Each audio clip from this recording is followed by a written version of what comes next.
दोस्तों नमस्कार। मिस्टर सूर्य चैनल में आप सभी का स्वागत है। दोस्तों अपनी सीरीज़ का 23वां एपिसोड लेकर हम आपके सामने आए हुए हैं, जिसमें आपके द्वारा भेजे हुए सवालों के जवाब हम मिस्टर सूर्य से जानेंगे। मिस्टर सूर्य, आज का पहला सवाल ये है, क्या शादी करना सही है? किसी भी मनुष्य के लिए जो विवाह का फैसला होता है उसके जीवन में, वह बहुत महत्वपूर्ण होता है। लेकिन मनुष्य को यह देख के विवाह का फैसला नहीं करना चाहिए कि सामाजिक दृष्टिकोण से उसको विवाह करना उचित है या नहीं है, क्योंकि हर मनुष्य को अपने जीवन को आनंदित करने के लिए है अपने जीवन का चुनाव करना चाहिए। जिस प्रकार यदि वह अगर शादी करने का फैसला वह अपने अनुसार करेगा, तो वह पूरे सोच समझ के यदि अपने विवाह का फैसला करता है तो वह जीवन भर अपना अच्छे रूप से रह पाएगा।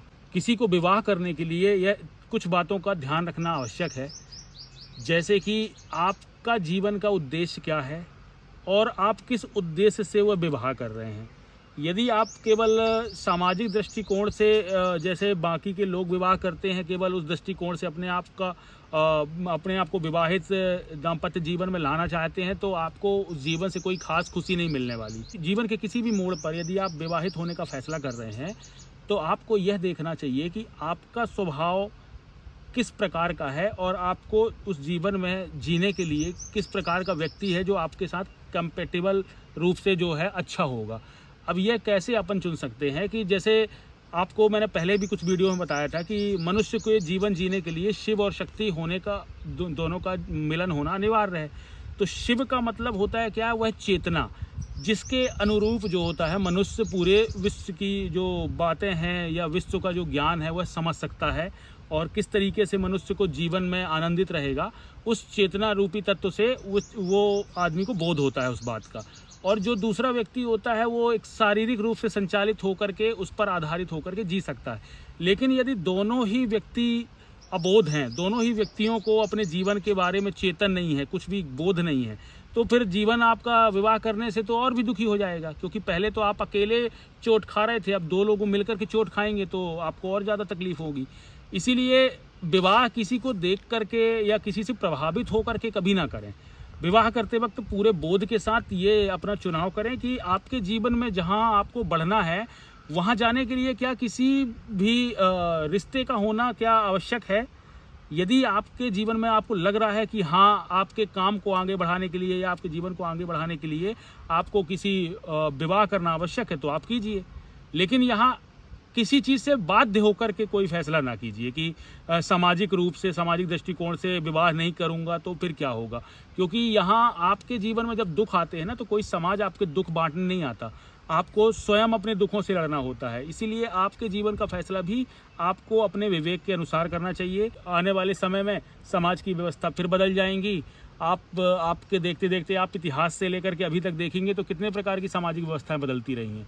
तो हमें अपने विवेक से जीने के लिए ही एक चेतन व्यक्तित्व का रूप अपनाना पड़ता है। जब आप अपने चेतना को समझ करके अपने जीवन के निर्णय लेते हैं, तो फिर आप पूरे विवेक के साथ या पूरे बोध के साथ अपने जीवन का विवाह से संबंधित निर्णय ले सकेंगे। मिस्टर सूर्य, आज का दूसरा सवाल हमारा ये है, हाथ में धागा क्यों बांधते हैं? हाथ में बांधे जाने वाले धागे को आप रक्षा सूत्र के नाम से जानते होंगे।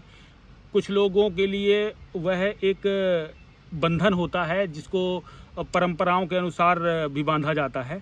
या आपने देखा होगा कि कई बार आपके लोगों के हाथ में कई प्रकार के धागे आपने बंधे देखे होंगे। तो धागों का सीधा उद्देश्य ये होता है कि धागों के पीछे एक तरह का विचार छुपा होता है कि यदि आपके हाथ में धागा बंधा है तो आपके हाथ में एक सत्य का बंधन है। और सत्य का बंधन होने का मतलब ये है कि अब आप संसार के किसी बंधन में नहीं फंसेंगे। आपने देखा होगा ना, कहते हैं कि ये बांध रहे हैं तो आपको भूत बलाएं नहीं लगेंगी, ये नहीं होगा, वो नहीं होगा। यहाँ उस चीज़ से संबंध नहीं रहता है। ये अगर धागे के पीछे का यदि आप विज्ञान समझ रहे हो, तो आपको आध्यात्मिक रूप से उसको ये समझना चाहिए कि आपको वह धागा यह बताने के लिए होता है कि इस संसार में किसी भी चीज़ों से आकर्षित होकर के आपको चिपक नहीं जाना है। आपको धागा अपना याद रखना है कि इस धागे का मतलब ये है कि आपको केवल सत्य के साथ ही संचालित होना है। आपकी जो देह है, आपका जो शरीर है, वो सत्य के अनुसार ही आगे बढ़ेगा। और सत्य का मतलब क्या होता है? धर्म। हर व्यक्ति के समय काल और परिस्थिति के अनुसार हर व्यक्ति के धर्म की अलग परिभाषा होती है। जिसमें हर व्यक्ति का उद्देश्य केवल एक ही होता है, जहाँ वह धर्म का उसका एकमात्र उद्देश्य यही होगा, जहाँ वह सत्य को केंद्र बना करके अपने कार्य का चुनाव करता है। अब यहाँ धागा किसी व्यक्ति का, आजकल लोग फैशन में भी धागा बांधते हैं, जिनको लोग मतलब नहीं होता यदि, तो फैशन में धागा बांधने का आपको उसका कोई लाभ नहीं समझ में आएगा। आप फैशन में कितना भी धागा बांध सकते हैं, लेकिन जब तक आप अपने आचार विचार में परिवर्तन नहीं लाएंगे, जब तक आप अपने जीवन को सत्य के साथ संचालित नहीं करेंगे, तब तक आपके जीवन के दुख कम नहीं होंगे और आप माया में ऐसे फंसते रहेंगे। फिर धागा बांधते हुए भी आप यदि माया में फंस जा रहे हैं, तो इसका मतलब आप धागे का महत्व समझ ही नहीं पाए। तो धागे का मतलब ही ये है कि सत्य के साथ अपने जीवन को संचालित करना। इसीलिए हम कहते हैं कि हाथ में रक्षा सूत्र बांध करके आप धर्म की रक्षा कर रहे हैं, और धर्म की रक्षा मतलब सत्य के साथ चलना ही धर्म की रक्षा कहलाता है। मिस्टर सूद, आज का तीसरा सवाल है, चंदन क्यों लगाया जाता है? चंदन लगाने के पीछे एक विचारधारा काम करती है, जिसके अनुसार किसी व्यक्ति को यदि चंदन लगा रहा है तो इसका मतलब वह अपनी चेतना की आंखों से संसार देख रहा है। साधारण जो मनुष्य होते हैं, जैसे मैंने कई वीडियो में आपको बताया, जो ब्रह्मा की संरचना है, जो सामान्य मनुष्य हैं हम लोग, उस अनुसार व्यक्ति क्या होता है, अपनी दो आंखों से दुनिया देखता है। लेकिन जो चेतना रूपी आंख है, जिसमें हम दूसरे के भाव को भी समझते हैं, तो उस दृष्टिकोण से जब आप दुनिया को देखने लगते हैं, तो फिर आप अपनी तीसरी आंख से दुनिया देख रहे होते हैं। इसी के लिए कहा जाता है कि जो चंदन लगाने वाला व्यक्ति होता है, वह अपने चेतना रूपी शरीर से ही दुनिया देखता है, ना कि अपने इस दैहिक शरीर से। इसलिए चंदन लगाने का एक विशेष महत्व रहा है। और जो व्यक्ति साधक होते हैं, अक्सर आपने देखा होगा कि साधना करने वाले लोगों उनको ज़्यादा चंदन ज़्यादा लगाते हैं, और जो भक्ति मार्ग में होते हैं वो भी चंदन काफ़ी पसंद करते हैं लगाना। लेकिन इसके पीछे केवल यह कोई फैशन के उद्देश्य से नहीं लगाया जाता। चंदन लगाने के पीछे केवल यही रहता है कि एक तरह से मनुष्य को बोध रहे कि हाँ, मेरा जो ये जो दो नेत्र हैं दुनिया को देखने वाले, इन नेत्रों के द्वारा मुझे संचालित नहीं होना है। अपने इन नेत्रों को मेरे को नियंत्रित करके, इन नेत्रों को, जो इन नेत्रों से जो दृश्य दिखाई दे रहा है, उस दृश्य के अनुसार मेरे को आकर्षित होकर के जीवन में नहीं जाना है कहीं भी। मुझे अपनी चेतना का उपयोग करना है, और उसी का बोध करने के लिए लोग चंदन लगाते हैं। मिस्टर सूद, आज का चौथा सवाल हमारा यह है, साधना क्या कहलाती है? साधना का उद्देश्य ये होता है कि आप इस माया के जगत में, इस संसार में किसी भी विषय को साध सकते हैं। उसके लिए अपन साधना का कोई भी मार्ग अपना सकते हैं। अब साधना की कई तरह की विधियां बताई गई हैं, लेकिन आपके उद्देश्य के अनुसार ही आपकी विधियां जो हैं वो परिवर्तित होती रहती हैं। साधना आपका, कुछ लोग आपने देखा होगा कि कुछ लोग साधना को मानते हैं कि कुछ समय के लिए पूजा कर लेना ही साधना होता है। कुछ समय के लिए पूजा करना साधना नहीं होती। अपने जीवन को साधना ही साधना है। अपने जीवन को सही तरीके से संचालित करना ही वास्तविक साधना कहलाती है। क्योंकि इस माया के जगत में आपका जो देह है, आपका जो शरीर है, वह आपके नियंत्रण में काम नहीं करता। आपने देखा होगा, कभी आप सोचते हैं कि अरे यार, मैं तो ये करना ही नहीं चाहता था, ये मुझसे कैसे हो गया। अब ये क्यों हुआ? क्योंकि आपने अपने आप को साध के नहीं रखा हुआ है। आप सधे नहीं हो अपने जीवन में, इसीलिए आप दिशा भ्रमित होकर के ऐसे कार्य को आप कर बैठे जो कि आपको बाद में उसके कार्य को करने से पछतावा हुआ, दुख हो रहा है। कहीं ना कहीं आप उस कार्य को करना नहीं चाहते थे। यदि आप उस कार्य को करना नहीं चाहते तो उस कार्य को किया किसने? फिर कहीं ना कहीं आप दो हो ना। फिर तो आपकी जो चेतना है वह अलग कार्य करती है, और जो आपका दैहिक तत्व होता है, जिसको शक्ति कहा गया है, वह अलग रूप से काम करता है। हमें कोशिश करना चाहिए कि, हालांकि यह इतना आसान नहीं है जिसको अपन कह रहे हैं, बाकी हमारी कोशिश ये होना चाहिए कि ज़्यादातर हम अपने आप को चेतना तक स्थापित करने का प्रयास करें। हम अपने विवेक से जीवन का कोई भी चुनाव करें ना, तो अपने इंद्रियों के आकर्षण से किसी भी चीज़ का चुनाव ना करें। हमें सिर्फ अपने विवेक से चुनाव करना चाहिए। यही हमारी साधना कहलाती है। जब हम इन सभी विषयों को अच्छा अनुभव लेते हैं, अच्छा ज्ञान लेते हैं, और जब हम अपने जीवन में आगे बढ़ते हैं, तो फिर हम अपने आप को साधते हुए आगे बढ़ते हैं। जब आप अपने आप को साधते हो, तो इस माया के जगत में कोई फिर आपको गुलाम नहीं बना पाता, कोई आपको बांध नहीं पाती। कोई भी परिस्थिति, कोई भी स्थिति, आप किसी भी स्थिति के साथ बहुत सहजता से संबंध बना पाते हो।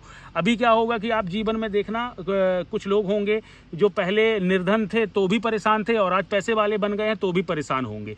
अब ऐसा क्यों? क्योंकि वो अपने जीवन को साध नहीं पाए थे। चाहे आप निर्धन हो और चाहे आप धनवान हो, दोनों ही स्थितियों में यदि आप अपने जीवन को साधना समझते हो, साधने का तरीका जानते हो, साधने का मार्ग समझते हो, तो आप किसी भी जीवन में, आप किसी भी परिस्थिति में अपने आनंद को आप प्राप्त करते रहोगे। यही साधना का वास्तविक उद्देश्य है। जी मिस्टर सूद, आज का आखिरी सवाल है, जातियाँ क्यों बनाई गई? जातियों का जो इतिहास रहा है वो काफ़ी पुराने समय से रहा है, और जातियां हमारे समाज को संचालित करने के लिए एक वर्ण व्यवस्था का एक तरह से निर्माण किया गया था। लेकिन यहाँ आप जातियों को किसी व्यक्ति के पहचान से जोड़ करके ना देखें। जातियां हमेशा से मनुष्य के कार्य की पहचान रही हैं। यदि जैसे आप यदि विदेश में भी देखेंगे तो स्मिथ नाम की एक जाति होती है जिसको अपन हिंदी में लोहार बोलते हैं। अब सोचिए वहाँ स्मिथ नाम चलता है, तो यहाँ लोहार को हम जाति मानते हैं। तो इसी प्रकार से हर कार्य की एक अलग जाति होती थी। जैसे ब्राह्मणों में भी यदि आप देखें तो चतुर्वेदी है। अब 4 वेदों के ज्ञानी को ब्राह्मण जो होता था, 4 वेदों का जो ज्ञान रखता था, उसको हम चतुर्वेदी के नाम से जानते थे। इसी प्रकार हर ब्राह्मण का जो जाति होगी उसकी आप अलग अलग विशेषता देखेंगे, उसके कार्य से जुड़ी हुई एक अलग विशेषता आपको मिलेगी। हालांकि आज के आधुनिक युग में वो सारी विशेषताएं आज की पीढ़ी भूल गई है। इसी प्रकार सभी वर्गों में आपको जो जातियां मिलेंगी उनकी कोई ना कोई आपको विशेषता मिलेगी, चाहे वो सुनार हो, चाहे वो लोहार हो, चाहे कोई भी रहे। लेकिन जो ऐतिहासिक समय था वहाँ लोगों के कार्य के अनुसार उनको ऊपर और नीचे करने का कोई भी इतिहास नहीं था। मतलब किसी व्यक्ति को उसके कार्य से अपन उसको छोटा और बड़ा नहीं आंकते थे। कॉन्सेप्ट नहीं था छोटा और बड़ा करने का। इसीलिए जातियों के साथ लोग अच्छे से जी पा रहे थे। लेकिन जब से समाज में अर्थ को प्रधानता दी गई, मतलब धन को प्रधानता दी गई, तो ज्ञान को पीछे कर दिया गया। तो इसी कारण क्या हुआ कि अब जो व्यक्ति धनवान है वही व्यक्ति जाति में भी ऊपर कहलाने लगा। क्योंकि धन को यदि आप प्राथमिकता देंगे और धन के आप जाति के साथ जुड़ करके रहेंगे तो निश्चित रूप से जो धन में आगे जाने वाले हैं उनको आप ऊपर ही बना लेंगे। तो हमेशा से जो राजा महाराजा लोग थे या जो शासन प्रशासन में रहे, धन हमेशा उनके पास धन ज़्यादा रहा है। तो इसी कारण से सामाजिक व्यवस्था के अनुसार जो ये मतभेद हुए और इसी कारण से जाति व्यवस्था जो है उसकी जो कुरूपता है वो बाहर निकल के समाज में आने लगी। जो चीज़ समाज के हित के लिए बनाई गई थी उससे समाज का अहित होने लगा। आज उसको लोग सबसे बड़ा भेदभाव का कारण मानने लगे हैं। आज के समय में यदि हम देखना चाहें तो यदि आप जातियों को हटा भी दें तो कोई खास फर्क समाज को नहीं पड़ने वाला, क्योंकि आज का कोई भी समाज अपनी जातियों के अनुसार तो कार्य ही नहीं कर रहा है। कोई भी समाज में यदि आप देखेंगे तो क्या वो अपनी जातियों के अनुसार कार्य कर रहे हैं। आज ज़्यादातर कार्य बड़ी बड़ी कंपनियों द्वारा किया जा रहा है, एक संस्थाओं के द्वारा किया जा रहा है। तो अब जातियां तो वैसे भी व्यक्ति की विशेषता नहीं बता रही हैं। तो अब केवल आप समझ लीजिए कि कुछ समय के बाद ये जातियां अपने आप समाज में हटती जाएंगी धीरे धीरे, और युग जो है परिवर्तित विचारधारा के साथ मनुष्य जो है अपने जीवन में आगे बढ़ेंगे। इतिहास में तो जातियों को आप ये मान सकते हैं कि उनका सकारात्मक योगदान था, लेकिन यदि वर्तमान के अनुसार हम देखेंगे तो आज इनसे जातियों से कोई लाभ नहीं हो रहा है, बल्कि इससे समाज में मतभेद और उत्पन्न हो रहे हैं। इसीलिए आज के अनुसार इन जातियों को धीरे धीरे करके हमें कम करना होगा, और एक समय आएगा कि हम अपने पूरे बोध के साथ, पूरी जानकारी के साथ अपने कर्म के अनुसार अपने कर्म को अपनी विशेषता बनाएं, ना कि अपने किसी ऐतिहासिक रूप से किसी पदवी को हमने जोड़ करके अपने साथ रख लिया है तो हम उसे अपना गौरव मानने का प्रयास करें। यदि हम वर्तमान में अपनी क्षमताओं को पहचान करके अपने कार्य का चुनाव करके और उस दृष्टिकोण से सम्मानित होने वाला समाज स्थापित करेंगे तो वही समाज सबके हित में होगा, ना कि किसी वर्ण व्यवस्था या किसी ऐसी व्यवस्था के साथ चल करके आगे बढ़ने से, ताकि लोगों में और ज़्यादा मतभेद उत्पन्न हो और ज़्यादा समाज में अंधकार बढ़े। तो ऐसी चीज़ों को सबकी सहमति से सुलझाना ही एक अच्छे समाज की, एक आदर्श समाज की जो पहचान होती है उसके अनुरूप कहलाता है। हाँ, मानवता को पहले रखना चाहिए। मानवता के अनुसार सत्य को भी पहले, आप सत्य को पहले रखना चाहिए समाज में। सत्य को यदि आप पहले प्राथमिकता देंगे तो समाज में जो भी चीज़ विवेक के अनुसार आप समझ पाएंगे कि इस समय के अनुसार क्या चीज़ सही है करना। जो समय काल और परिस्थिति के अनुसार जो चीज़ सही है वो चीज़ आप उसके साथ चलते रहेंगे तो समाज हमेशा आपका अच्छा रहेगा, और हम कभी भी आपके समाज में कोई झगड़े आपको नहीं होंगे। लेकिन जब समस्या जब आती है, जब हम किसी मान्यता को हम किसी मानवता के ऊपर मान लेते हैं, मान्यता कभी भी मानवता के ऊपर नहीं हो सकती आपकी। मानवता, जितनी मान्यताएं बनाई गई थी वो मानवता के हित के लिए ही बनाई गई थी। आज धर्म क्यों लोग अपना निभाते? धर्म से चलने का मतलब ही है कि सभी मनुष्य जो हैं अच्छे से रह सकें। जब आपका बनाया हुआ जो मान्यताएं हैं वो किसी मनुष्य के जीवन को नुकसान पहुंचाने लगे, मनुष्य की आज़ादी छीन लें या पर्यावरण को नुकसान पहुंचाने लगे, तो ऐसी मान्यताओं से तो आपको और नकारात्मक परिणाम आपको प्राप्त होंगे। इससे तो आपकी आने वाली पीढ़ी का जीवन ही खराब होने वाला है। आप आज भले अपने स्वार्थ में आकर के उन चीज़ों को बंद नहीं कर पा रहे हैं या उससे उन्हें रोक नहीं पा रहे हैं, तो आगे आने वाले समय में इसका परिणाम किसे भोगना पड़ेगा? आप ही लोगों को भोगना पड़ेगा। तो ये एक अच्छे समाज के नागरिक होने के नाते सभी को ये विचार करना चाहिए कि अगर जाति व्यवस्था से समाज में अगर मतभेद हो रहे हैं तो इसका एक समाधान ढूंढना चाहिए, ताकि हम जाति व्यवस्था को किसी भी वर्ग में इस तरीके से ना रखें कि किसी से उसका ऊंच नीच का भाव जुड़ा हो। हमेशा सद्भावना की भाव वाली बातें हों, क्योंकि कोई भी कार्य हो, चाहे आप एक सफाई करने वाले की बात करें या आप बॉर्डर में रहने वाले सैनिक की बात करें, हर व्यक्ति का अपना अपना एक जीवन स्तर होता है और उस स्तर के अनुसार वह व्यक्ति अपनी सेवा कर रहे होते हैं। तो हमें सभी की सेवा का सम्मान करना चाहिए। और जब हम यह मानते हैं कि यह पूरी प्रकृति भगवान की बनाई हुई है, तो भगवान की बनाई हुई प्रकृति में हम और आप कौन होते हैं भेदभाव करने वाले? जी जी, है ना। भगवान ने यदि सभी को बनाया है तो फिर सभी को बनाया, तो फिर आप कौन हो रहे हैं कि आप किसी से भेद कर रहे हैं? आपको कोई व्यक्ति पसंद नहीं है या कोई विचारधारा आपको पसंद नहीं है, इसका अर्थ यह तो नहीं होता कि वह भगवान के दायरे से बाहर हो जाते हैं। भगवान के अंदर ही आते होंगे ना दायरे में, कहीं ना कहीं से। तो जब भगवान की सीमाओं में हर एक चीज है, कण कण में भगवान है, तो आपको ये समझना होगा कि इसको वास्तविक रूप से आपको इस चीज को मानना होगा। अगर कण कण में भगवान है तो फिर हर व्यक्ति के अंदर भी भगवान होंगे। भगवान खुद मिस्टर सूद ने अवतार लेते तो वो खुद भेदभाव नहीं बोलते कि भेदभाव करो, वो तो खुद सबके साथ काम करते हैं। सोचिए, यदि भेदभाव का अगर विरोध करने के लिए यदि भगवान अवतार नहीं लेना पड़ता तो बुद्ध जी क्यों आते? जी, गौतम बुद्ध का जन्म क्यों होता? गौतम बुद्ध को क्यों आना पड़ता? आज बुद्ध को आना पड़ा, इसका मतलब कहीं ना कहीं सामाजिक व्यवस्थाओं में वो भेदभाव बढ़ रहा था ना। इसीलिए बुद्ध ने आकर के अगर उस चीज को बताया है, तो आपको ये चीज समझना होगा कि हर समय में यदि आज भी, अब आज जो लोग बुद्ध के मार्ग में चलते हैं, क्या वह भेदभाव नहीं कर रहे? कई लोग उनमें से आपको देखेंगे कि वह अपने आप को आज खास बनाने में लगे हुए हैं, अपने आप को अलग करने को लगे हुए। बुद्ध ने कभी भी ये किसी को सजेशन नहीं दिया था कि आप किसी से अलग हो। बुद्ध ने तो अपनी आत्मा तक जाने को कहा था। तो आपको अपनी आत्मा में जाना है, ना कि अपना कोई वर्ग विशेष बना करके अलग आपको इस संसार से किसी तरह का विशेष अधिकार प्राप्त करना है। हाँ, वो भी अलग अपना कैटेगरी बना रहे हैं। बुद्ध का मार्ग ही है कि आपको निर्विशेष होना है, आपको सभी विशेषताओं से मुक्त होना है। जिस दिन आप दुनिया की सभी विशेषताओं से अपने आप को हटा लेते हैं तो आप परम शांति को प्राप्त कर सकते हैं। यही बुद्ध का मार्ग था। इसी अनुसार यदि हर व्यक्ति अपने कर्मों को पहचानता रहे तो अपने आप एक अच्छे जीवन को वह चुनाव कर पाएगा। और कुछ लोग ऐसे होते हैं कि जो अपने लोक धर्म के भटकने के कारण ऐसी विचारधाराओं को मान लेते हैं जो बुद्ध के संदेश को समझ ही नहीं पाते। बुद्ध के वास्तविक संदेश में तो एक ऐसा रहस्य छुपा हुआ है कि यदि उनके संदेश को यदि कोई व्यक्ति अपने जीवन में धारण कर ले तो निश्चित रूप से वह अपने जीवन के सभी दुखों से मुक्त हो जाएगा। और यदि आज भी बुद्ध के मार्ग में चलने वाले, उनको समझने वाले अपने जीवन में यदि दुखों से जूझ रहे हैं तो कहीं ना कहीं वह बुद्ध को समझ नहीं पाए हैं।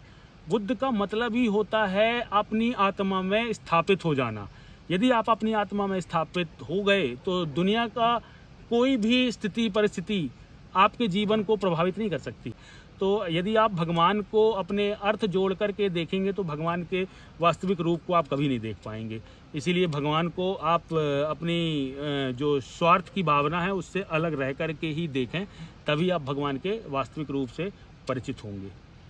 और मनुष्य जातियों से तभी मुक्त हो सकेगा जब अपनी अंतरात्मा में जाकर के मनुष्य स्थापित होंगे। और जब मनुष्य हर पहचान से अपने आप को अलग रखेगा और अपनी प्राथमिक पहचान जो है अपनी परमात्मा से जोड़ करके देखेंगे, तभी जाकर के आप मनुष्य से मनुष्य का भेद मिटा सकेंगे। तो दोस्तों, मिस्टर शून्य से आपके द्वारा भेजे हुए सारे सवालों के जवाब हमने जाने और मैं आशा करता हूं सभी दर्शकों से कि सारे जवाबों से आप संतुष्ट होंगे। तो दोस्तों, आपके जो भी सवाल हैं कमेंट के माध्यम से आप हमसे पूछ सकते हैं। तो आज का एपिसोड हम यही समाप्त करते हैं। नमस्कार।